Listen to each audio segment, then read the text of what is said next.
Australia has imposed sanctions on two far-right Israeli cabinet ministers over what it calls serious human rights violations, according to Foreign Minister Penny Wong. Australia has applied targeted financial sanctions and travel bans to two senior ministers in the Israeli government, Ministers Ben-Gvir and Smotrich, for their role in serious human rights violations and abuses relating to Israeli settler violence in the West Bank. They are the most extreme proponents of the unlawful and violent settlement enterprise. The UK House of Commons welcomed the sanctions on two Israeli ministers over incitement against Palestinians. British lawmakers expressed frustration over the situation in Gaza and backed sanctions imposed on Itamar Ben-Gvir and Bezalel Smotrich. A joint statement by the foreign ministers of the UK, Australia, New Zealand, Norway and Canada accused the two Israeli officials of inciting violence against Palestinians. Privately and publicly, we were raising it before we came to government, and indeed the last government raised it as an issue. Western sanctions on the Israeli ministers include travel bans and financial measures, according to a joint statement. The UK Foreign Secretary David Lammy and his counterparts said that Ben-Gvir and Smotrich incited extremist violence and serious human rights abuses. The statement described their action as unacceptable and emphasized the need to hold those responsible to account.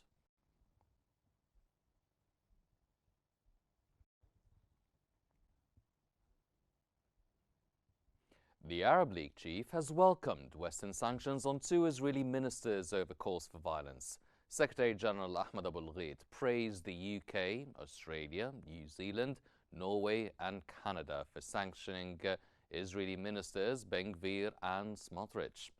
He said the move exposes the criminal behavior of officials involved in war crimes and widespread violations in both Gaza and the occupied West Bank.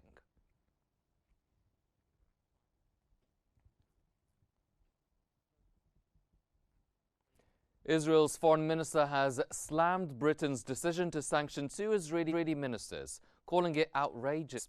The government says it will meet next week to respond.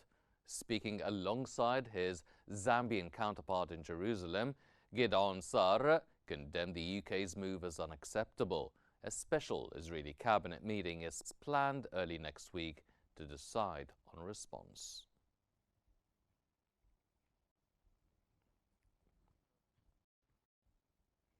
French leftist groups have accused their government of sending weapons to Israel since October 2023.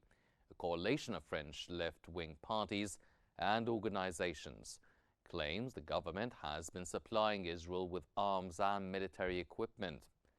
France's Armed Forces Minister Sébastien Lecornu denied the allegation, saying no weapons were sold except for components used in defense systems like the Iron Dome.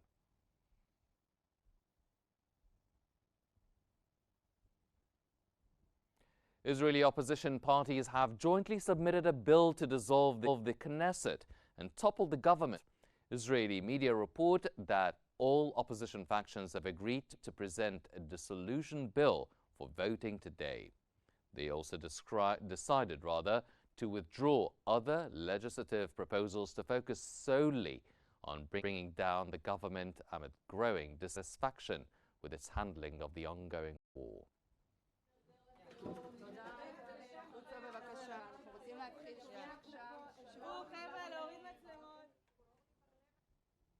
Israel's finance minister says Hamas should be eliminated within 2 to 3 months, warning against early elections. Speaking in the Knesset, Bezalel Smotrich admitted growing domestic and international pressure to end the war in Gaza. He argued that calling elections now would be irresponsible and said toppling the government mid-war threatens Israel's future.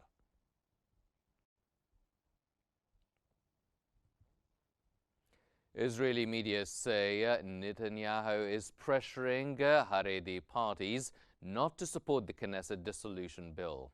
Reports indicate the ultra-Orthodox Haredi parties had threatened to vote in favor of dissolving the Knesset if no compromise is reached on a military service law that satisfies their demands.